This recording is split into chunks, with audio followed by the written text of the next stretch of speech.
and BookTube in 2021, I have made a Valentine special. In fact, my very first reading vlog was a Valentine special. I was reading the smuttiest book I could find. Then I did Searching for Love in Books. Can books make me believe in true love? In 2023, I read you my story Pangolin Love. And last year, 2024, I reviewed all of the Stimonus novels that had been released. Today, I am tier ranking my favorite, or not my favorite, I am tier ranking every Romantasy I've read. Every single one. And yeah, you're gonna see it's really not that much. So I've got Wowza, Banger, Mid, Enjoyable Shite, and then Shite. So my first Romantasy novel is A Breath of Snow and Ashes. That is from the Outlander series. It's book number 6. It's actually the last one I've read. These are put together in alphabetical order, by the way. And this was so good. I was sitting there when I was done with it. I finished it at the end of 2023. And I was just sitting there after I read it. It's the longest book I've ever read. It's like 506,000 words.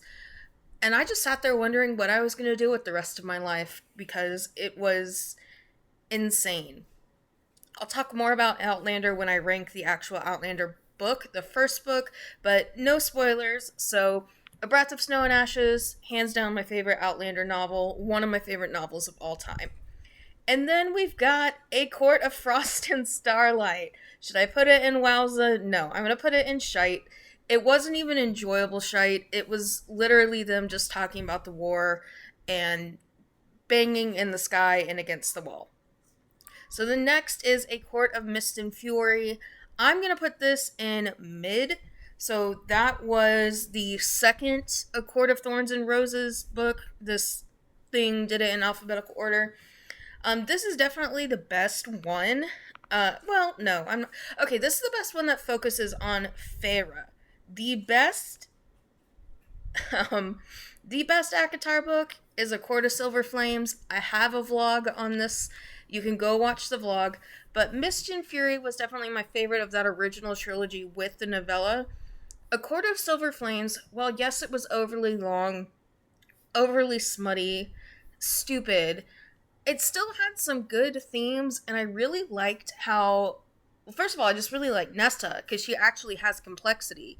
And I liked it because I'm kind of that girl whose younger siblings are just better than they are at everything. And it causes a lot of animosity often, and that was portrayed well. And I liked the portrayal of PTSD in this. Oftentimes, especially when it comes to war heroes, with their PTSD, their shell shock, they're just portrayed as assholes. And that's not how it came across. And that's not how PTSD presents a lot of the times. PTSD is really more similar to depression than a lot of times what we see depicted in the media. So next is the OG, A Court of Thorns and Roses. I'm going to put that at mid, but mid after Mist and Fury. That's kind of sitting between enjoyable shite and mid. Now, I read that because I heard it was smutty. The thing about this one was I've read so much more smut since this that I was just not prepared for like the shifter stuff. There's a scene where a character tears away the other character's panties with a wolf claw. Wasn't ready for that. That really kind of creeped me out, and it's creeping me out right now. And then A Court of Wings and Ruin is going to go in an enjoyable shite because it was just too long. It went on and on and on. But the parts of it that were enjoyable, sorry, you can see I'm getting an email. Parts of it that were enjoyable were just cheesy fun. Alright, next comes Dragonfly and Amber. That is the second Outlander novel, and I'm putting it in Wowza. Until I read some of the more Outlander novels, this was actually my favorite one. And this one is told in a frame narrative. I'm not the biggest fan of frame narratives, but this one worked out really, really well. And this is the one where they're in France. And then alphabetically next is Drums of Autumn. That's gonna go mid, but it's better mid than the other Akatar. So this is definitely my least favorite Outlander novel. Um, yeah, just too slow, too much establishing, and lots of focus on characters I don't really like. And next is Electric Idol. I'm going to put that after Silver Flames as a banger. That one was fun. I did a video review of this about why this kind of stuff is actually good for your brain, why the smutty, pulpy stuff is enjoyable. There's not much to this, but what I really, really liked about it is it's fantasy erotica, and it was not trying to be anything other than what it was. This was very self aware. And that was something that our next entry, Fourth Wing, was not. I'm going to put that above A Court of Wings and Ruin. It was so, so enjoyable. I actually gave this 4 stars, but the lack of self awareness, the weird rule where, like, instead of putting the cannon fodder just in the infantry, they just kill them, yet they're losing this war and they really need soldiers. Just a lot of stuff didn't make sense. I did like the love interest. I did like the dragons. I liked the cringe sex, and there's actually a scene where like 2 dragons are mating, and it was so uncomfortable because of what happens. I'm not going to give away the spoiler, but also the ableism things were like really in your face and just didn't like it. So next on enjoyable shite is going to be Life and Death. This is the gender bent Twilight. So it's not the Twilight from Edward Cullen's point of view. It's just switched up the genders of everything, and it's actually the only Twilight book I've read.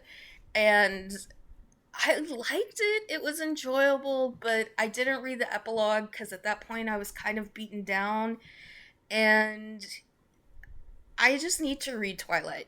I can't believe that's the only Twilight book I've read. That's just hilarious. And then next, I mean, there are almost no words for this one. This is My Immortal. um, this is like an infamous Harry Potter fanfic that's online, and I read the whole thing. Um, Go read it yourself, because quite honestly, I cannot describe it. Like the woman's, I guess I'm assuming it's a woman. She's a goth and she hates preps, and preps as in like preparatory. So she hates preps and she thinks everybody trolling her is a dumb prep. I mean, come on. And then above, no, I'm gonna put this mid. Neon Gods is the first. I'm gonna put it there. Neon Gods is the first book in the Electric Idol series, so it's Neon Gods, Electric Idol. They say you can read them separately. I thought you kind of didn't need to. You can hear me talk about that. Or I thought you kind of needed to, because I was a little bit confused with Electric Idol, and that's just because the world's a little bit confusing. It's like, you first think they're the gods, but then maybe they're not. I don't know. But it's a Greek retelling, so Electric Idol is Psyche and Eros, and Neon Gods is Persephone and Hades. Um, Hades has a throne, and there we go. Okay, more enjoyable shite. I'm gonna actually put the Never King above Fourth Wing. I know you guys are probably thinking I'm crazy for this, but I gave this one 2 stars, whereas I gave Fourth Wing 4 stars. Never King was so stupid. It was a reverse harem. It was very graphic. I mean, it opens with a sex scene, and the fact that the characters are fairly young, I mean, they're of age. She's 18. It's still a little, that's a little young for me to, like, want to read about, but, so there was the discomfort factor there, but the actual writing on a sentence level was good. I call this a well-written piece of crap. Alright, next is the OG, Outlander. That's going to be my first one in banger. I gave it 3.5, 4-ish stars. So this is about kind of like a modern woman, or postmodern. Starts right at the end of World War II. She was a combat nurse. She accidentally goes back in time to the 18th century Scotland, where she falls in love with James Alexander Malcolm Mackenzie Fraser. I am not a fan of Jamie. I really don't like him.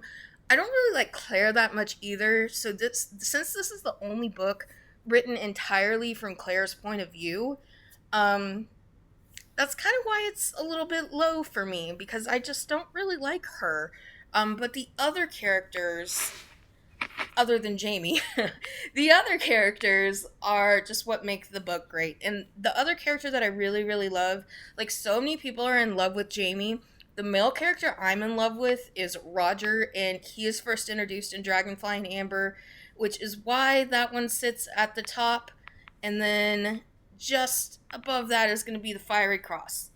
Now, what I think you'll notice is that these top two Outlander books, not a whole lot really happens as far as like adventure. Like Dragonfly and Amber is very adventurous. Outlander itself, very adventurous. Drums of Autumn, sort of frontier adventure.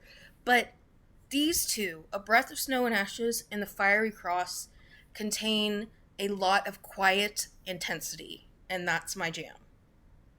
I'm gonna get shit for this one. I know I'm gonna get shit for this one, but Tress of the Emerald Sea. You're gonna say that's not a romantasy. I'm gonna get shit. I can deal with it. Tress's Tress's adventure, so yes, this is basically an adventure fantasy, but the fact that she is motivated to go on her journey by the love of her life to get him back, she's spurred by romance. I'm gonna call Tress of the Emerald Sea a YA romantasy, and print out my face and punch it as much as you want. I'm sorry. I'm not sorry. I'm not sorry. Okay. And then next, I'm going to put, this is Venus and Adonis. I'm going to put this by Outlander. It's an epic poem by Shakespeare, and it just tells the story of the gods Venus, her lover Adonis, who's killed by a boar. And if I didn't hate wild boars before I read that, I certainly do now. And then the very bottom, or the very top of Banger, I would say this is Voyager. This is a third Outlander. This is definitely the most adventurous Outlander. They're out to sea. There's some reunions that go on. And I love anything to do with that kind of seafaring Royal Navy type. So it was more of the ambiance. But the story itself was not that compelling. But one of my favorite characters, the end of her arc happens in Voyager. And she's one of those characters that I really, really liked until she did something horrific. And last, and second to least, is Zodiac Academy, The Awakening. I did a vlog about this one. I had to take it down. I will relist it soon enough. But yeah, that one was not even enjoyable. And it wasn't even romance, even though it's categorized as like a bully romance.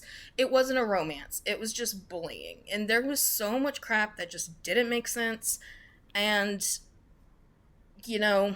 8 hours of my life I'm never going to get back. So there we go, guys. That's my tier list for every romantasy I've ever read. I hope you enjoyed this video. Sorry I didn't do face cam, but I just didn't feel like it. Happy Valentine's Day, guys. Like and subscribe. See you later.